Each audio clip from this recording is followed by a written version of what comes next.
Hello, hello, no matter where you are in the world, whether you're in Northeast Pennsylvania or whether you're near Atlanta, Georgia, or whether you're in Italy or anywhere else in the world, we're so grateful you're here to spend some time with us.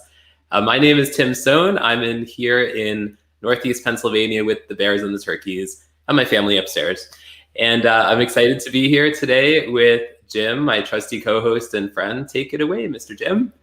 Yes, Jim Fuse of Fusion Marketing in lovely Marietta, Georgia, but has been a little steamy and rainy of late. So, looking forward to some cooler weather. And it's going to be kind of weird because, it is the 4th of July weekend, but not a lot of fireworks. So, if you do have fireworks, be careful because you don't want to get in trouble. But really excited to have our guest today, Nico Olivieri from Milan, Italy. So this is an international show today. And not only that, but like we're all over the United States as well. So Tim, why don't you take it away and tell us how you met Nico? Yeah, I'm really excited to have Nico here. We actually ran into each other in the comments on a post that Ariana Huffington did. We both had commented and then we connected and exchanged some messages and had some conversations and that's how we ended up here on the show. So grateful you're here, Nico. So tell everybody a bit about yourself and what you do, and we'll go from there. Sound good? It's perfect. Well, first of all, thank you guys. It's really, really awesome and fun to be here with you. And oh, sorry, well, I see my face big now. Yeah, I'm, as you said, I'm here speaking from Italy, Milano. And what I do is I coach people. It's in a way that it might not be what you imagine when you think about your normal business coach, because what I'm interested in is really getting an understanding of how the mind works in order to leverage what's already there, because we have so much more going for us than we think. Well, I'm excited about that because sometimes I'm not sure how my mind works. Linda is tuning in. She says, "Holy cow, it's noon already." Thanks for being here, Linda. And everyone who's watching, thanks so much for being here. Let us know if you have any questions for Nico as we get started here. So today we're going to talk about how to leverage the human factor in business, which I really find is so important all the time, but especially right now with what's going on in the world. And there's so much going on with automation as well, but the human factor, I think, is so important as well. So Jim Fuse. Yes, sir. Can you take our first question for Nico? So when we talk about the human factor, Nico, what exactly do we mean by that? Yeah, that is a great question indeed, because I think mostly we tend to think about the human factor in terms of just say the emotions and all these things that we would say machines couldn't do or replicate. But I think the main aspect is to realize that what we have going for us as human beings is this infinite potential for having new ideas, right? It's this like the possibility of getting to a greater clarity of mind, and in that spot just see something new, and suddenly and I'm sure you guys had this experience, and also people listening, the classic moment where you're kind of like, oh, that's the answer. And up to that moment, it was impossible. And the moment this new thought shows up, you're like, oh, it was so obvious. So to me, it's something so simple that it's often overlooked. I found in my exploration that it actually becomes like a game-changing thing to understand better. And do you think, Nico, does that work better when you are working with other people as opposed to if you try to do it all yourself? Do you find that, really that interaction, right? It's kind of like three minds are better than two is better than one. I mean, what are your thoughts there? I love that. Like, I think that, all right, so the two answers I would have to this question are, in one way, this is really built in the system. Like we have that capacity. We don't really need to do anything to access it once we kind of know how it works. At the same time, it is true that a certain level of connection and presence that someone can bring in a room can create the context for everyone else to kind of get into that space of clarity, and therefore sort of building upon each other's ideas. The classic brainstorming effect, when it feels right. So in a way, I don't think there's anything we can do to really force it and improve it because it's already there and it works. At the same time, I'm finding there are things that help in terms of context to get ourselves into a better place to see something new. I like this idea of new ideas you bring up, Nico. Have you had any new ideas lately in terms of yourself or any of your clients you're working with? Could you give us any examples? Well, like I was telling you guys before, I think the one that comes up now, the very, very recent, it's a personal thing rather than business, but it really works the same. And within like about 4 weeks ago, we just, both my wife and I, it looked obvious that it was time for us to move, to change town, to change city, to change place for a million reasons, which I'm not going to list. But what I think it's relevant for people listening here is to understand that the moving seems such a complicated thing in terms of like, yeah, but should we do it or not, and the pros and cons, all up until the moment where we just saw it differently. It looked different for us, and then it took literally weeks to just arrange and make the change happen. Do you know what I'm saying?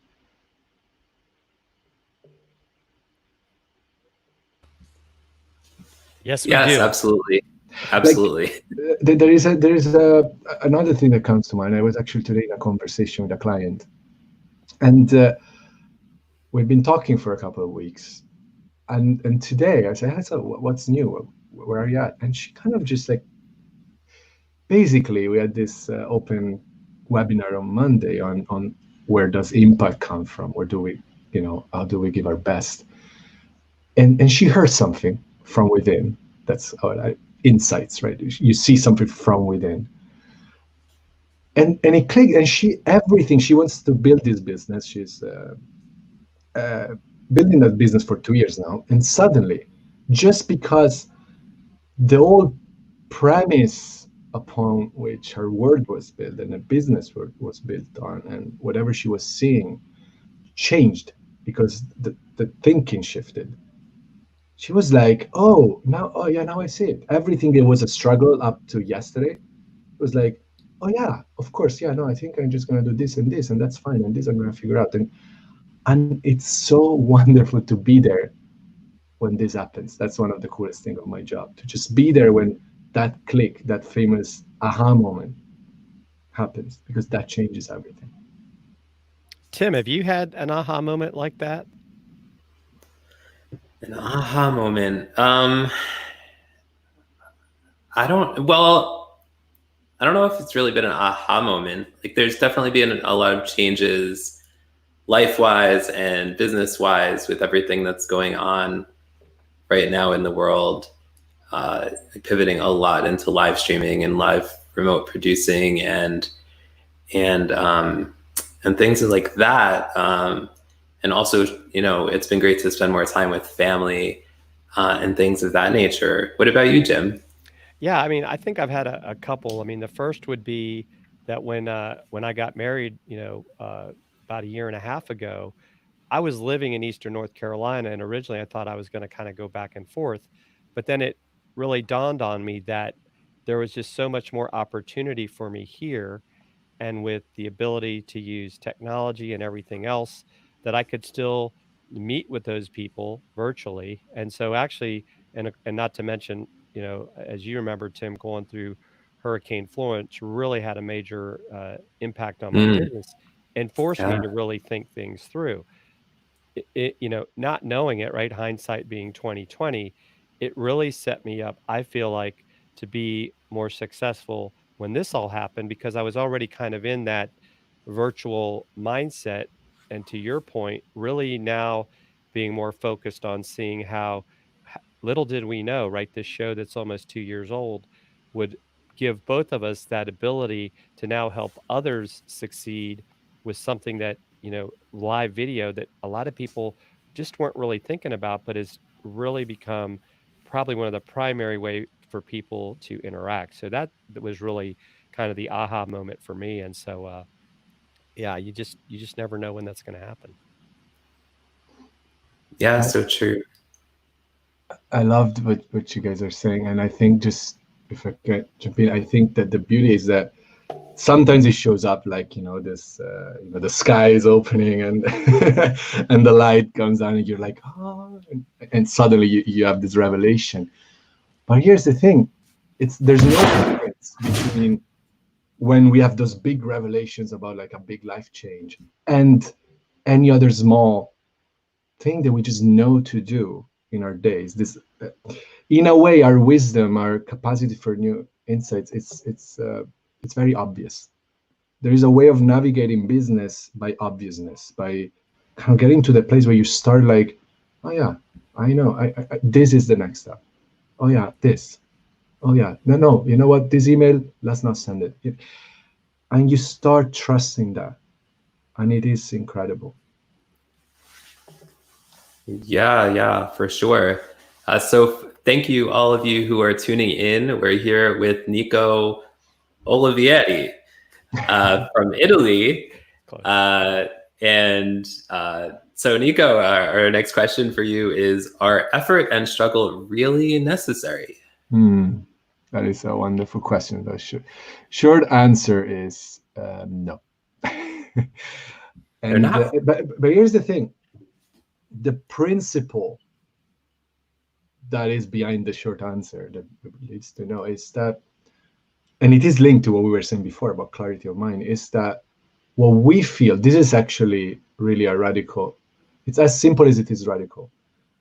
What we feel, right, including struggle or anxiety or frustration or excitement, whatever, it's coming and it's fully dependent on what we're thinking, not from the circumstances.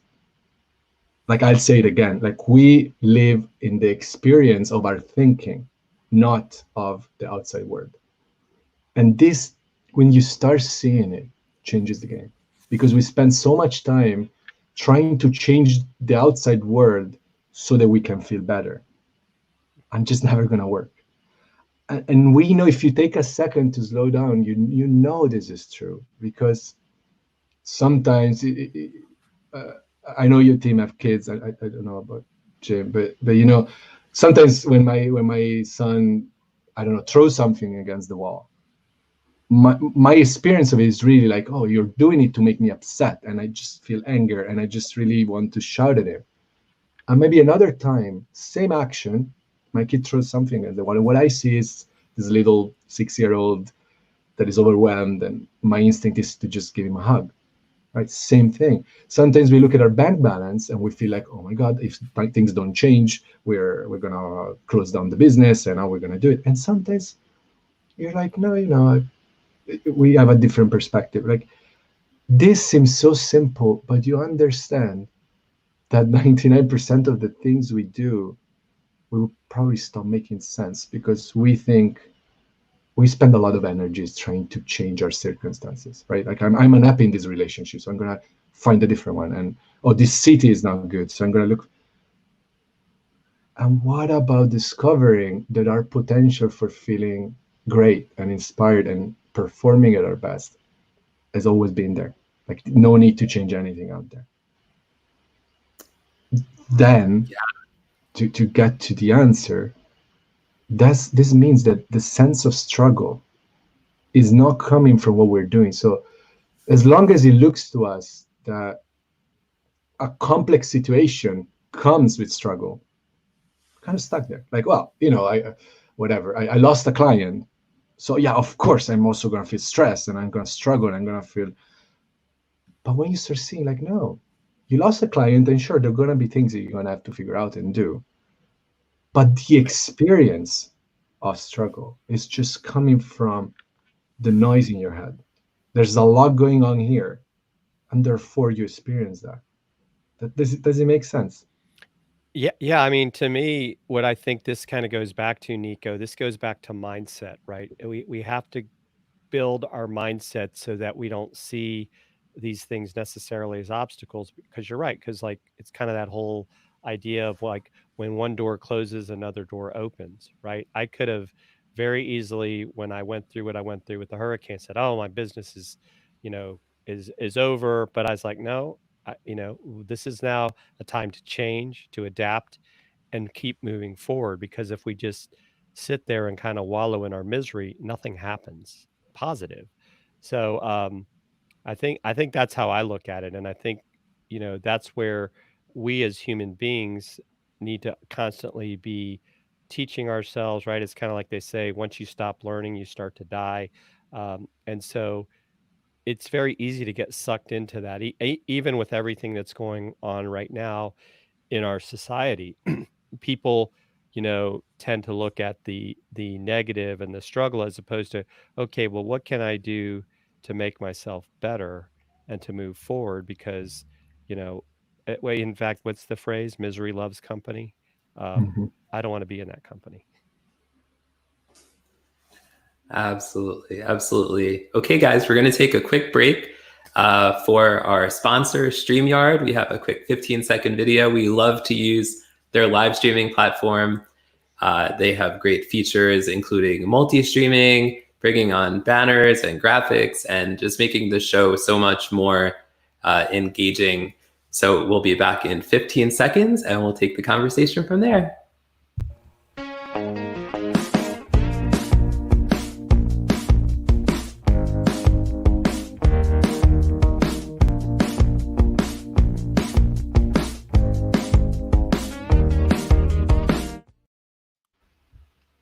And we're back, and Jim is dancing. Rock Yeah, I it, like Jim. that. And don't forget, you can now have 10 people on screen with the StreamYard basic and premium or professional plans, which is pretty exciting. I think I know Ross Brand has been playing around with it, and I don't know if that will have 10 people on the Tim and Jim show, but I could possibly see you doing that with Brian Schulman, having 10 people social distancing later today. You never know. You never know what's going to happen on those shows. And also, StreamYard recently unveiled that you can now host a show from your mobile device, which is great. So we're excited about that as well. But Jim, why don't you take the next question for Nico here? Yes. So, Nico, where does true innovation come from, and how can we as individuals unleash it? Well, again, like, I mean, this is all pointing to the same thing, right? What we're saying here is that when we are with a clear mind, when the constant background noise of all our thinking and all the things we're thinking about and we're trying to figure out just slows down, we go back into the natural capacity of having a new idea. Okay. And how this ties in with also what we were saying before is that I love what you guys were saying about mindset and the fact that really what's going on in our head really influences the possibilities we see and therefore our success too. There's just a little difference that I found that it's a detail that changes the game, which is actually we if we don't even need to work on it. Like it's not even something that we need to go in and reframe and make sure that once you see that all that's causing you the difficulty in finding a solution, if you're trying to create a new product and somehow it's not quite right, if you start seeing that all there is between you and a completely different way of seeing it, and a much better, cleaner way of analyzing it and connecting the dots, is just the fact that you have a lot going on in your head. Yeah. So now the thing is, we are used to treat our mind just like something, we need to work, right? So I'm going to learn, I'm going to develop my muscle to be blah, blah, blah. And what we are doing then, we are actually adding noise. We're adding stuff. And I point out when I see my kid in the different light, it's not something I work on, right? It's not like it's happening and I do this. Okay, yeah, remember, the mindset, it's compassion, and it's my default setting of how we're built when we don't have a lot going on in our mind. Now, sometimes I do because I'm human, Right. but even then, when I start seeing what's going on, when I start seeing like, oh, I'm struggling, it must mean I have a lot going on in my head. It all gets less worrisome because like, oh, okay, and it'll settle. Just like, how you call it, like a snow globe, right? Yeah. And you say, what's the best way to get a snow globe to clear? You just put it down. Right. What we do with our mind is we keep staring. I have a problem and I'm struggling, and I go back in and I try to figure it out, because we think that somehow by keep going through what we know again and again and again, we find innovation, we find something new. But the word true innovation has to come from what we don't know. It has to come from looking at the place before what we know, which is the place that we access once we kind of are comfortable in sitting and say like, oh, I don't know, right? And rather than running away. Do you hear that? Yeah. Well, and I tell you, it's fascinating. I mean, I have you kind of asked a question earlier. So I have four kids, two from my first marriage, and then I've got two step children. They're actually all young adults, ranging from 19 to 24. And so part of my challenge, especially with my two daughters, was getting over that, if you want to call it that, the parent, like, I need to control them, but like, no, they're adults. I need to let them make their decisions, be supportive of them, and hope that those first 18 years that I, taught them, obviously, right, difference between right and wrong and what they could do to set their path, but not so much try to control their path, but let them go on their own path and just be there for them. And I think that's where a lot of times we all struggle, is that we feel like we have to tell people what we want them to do, and it gets to be a control thing, as opposed to, like you said, just like let it go, sit down, relax, take a deep breath, and everything will be fine. At least that's what I found I really had to, you know over these last few years, I've had to grow personally with, in regards to, you know because we want to see those that we're close to succeed, but we also, they have to want that success. We can't want it Mm, more than they do. yeah. That's true. And we have I'm sorry, Nico, were you going to say something? Just, I think it's beautiful what you said. It's the only thing I'll add to that is that the reason we tend to want to control, right? If you think about it, it's because at some level we attach our own well-being outside, right? Like, so if I need to feel good, if I need this person to feel good, right? If I need the relationship to work so that I can feel okay, I will try to control it, right? If I need my business to go a certain way, if I need whatever, a meeting to go a certain way so that I can feel validated and I can feel okay, I will try to control. And I can try to go in like, no, but control is wrong, I'm gonna let go, but it's just gonna be hard. But once I start seeing like, oh, hang on a second, I'm okay. Like, I come from a different place. So now I'm expressing my best rather than seeking something outside. My business becomes an expression of my brilliance and creativity rather than a tool for me to feel better and safer. Right, right. And we have a comment here from a LinkedIn user. They say, I think the work begins when one realizes that if one is subliminally addicted to drama, then it's part of the protocol, unfortunately. I was seeing a lot of that, and I think, Yeah. I'd love to hear your perspective, Nico, but I think we have to, break that cycle personally. Like, why do we feel like we need to be a part of the drama? I mean, I don't think anything positive comes out of it. I mean, I think we waste a lot of energy. I mean, what are your thoughts on that? Well, I think that a lot of it has to go with the fact that it looks like for most people, for most of us, because that's what they tell us, it looks inevitable, right? Like, well, this is life, and of course there's drama, like you got Right. fired, so of course, and this is happening, and right. So I think the first thing, and for how silly it might sound, what I'm finding with my clients is that the biggest difference it makes when they even start realizing that there is an option. Mm-hmm.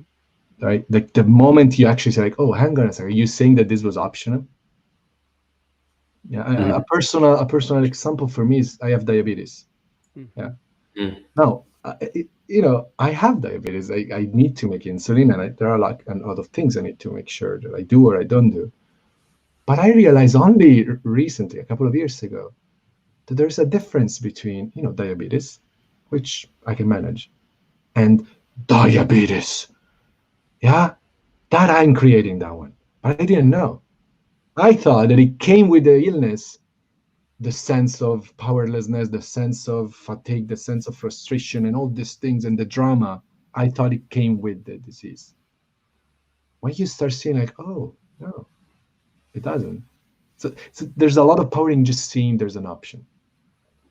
I love that. Tim, do you see that as well? I mean, I think, what are your thoughts, Tim, like, especially with social media, right? I feel like Yeah. that can create an awful lot. I mean, what are your thoughts on that? Yeah, especially lately with all the division and with what's going on with the coronavirus. So like, here's an example. There was a July 4th fireworks locally that was, they had actually planned that they were going to do it. People would have to, I think, stay in their cars, or I don't know exactly the situation, but so they announced now that they're canceling it. So one of my friends had posted it on their social media, and it came from the source of the people who were organizing the fireworks. And it was a very factual post. It was basically saying, we're canceling the fireworks. They gave reasoning. It wasn't political at all. It wasn't divisive at all.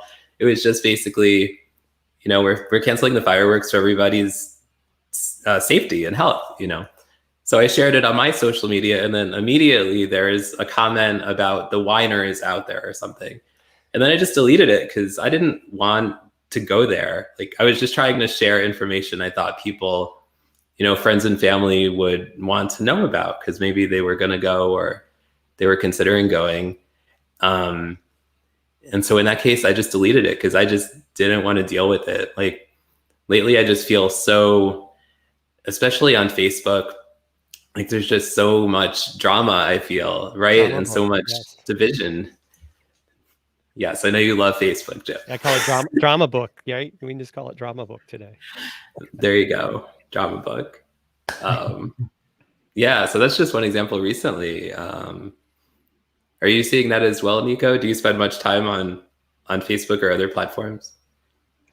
Of all the platforms, mainly Facebook, but not a lot of time, just for work. Like I use it to communicate with my people. But I just think what's so cool is that it changes even the experience of Facebook when you start understanding that, because we live, each of us, in our thinking. You could say we all live in separate realities, in separate thought-created realities.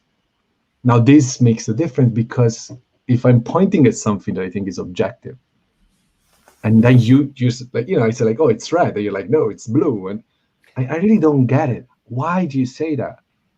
But when I start catching up with the fact that, like, oh no, I see this red, I see it this way, because of my thinking in the moment, and due to his own thinking, depending on what his thinking is going to be, they're going to see it differently. Right. So Well, that is personal. And what's interesting to me, and it's like I don't know if it's gotten worse, but and I'm gonna say it since we're on live. It's our show. So my wife, her name is Karen.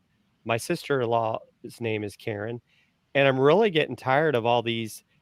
People want to act like, oh, we all want to be good people, but we're bullying people with the name Karen by continuing to Mm. create these memes, that make it sound like, oh, it's the Karens. It's like, well, how would you like it if it was your name? So part of me, it's like I almost want to go out there and make a comment every time I see somebody post something, but it's like, it would be exhausting. But it just kind of goes back to, we need to just say, you know what?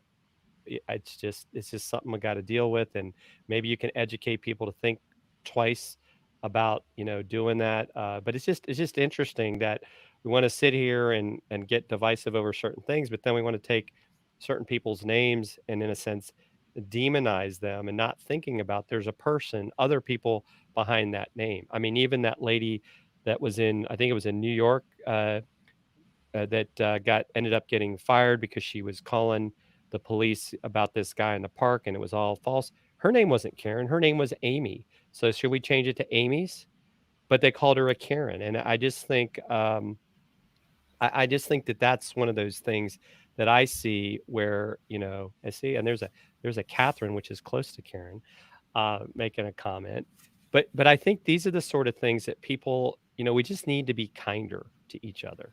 I think that would be my bottom line, and that's why I love that we're having this conversation, about the human factor with Nico. Absolutely. And we want to thank Catherine for watching. Nico, go ahead. Yeah, no, just briefly, I know it's not fully on topic, but I love what you guys are saying, especially lately, right? There is a lot of important conversations going on, right, with different points of view, and right?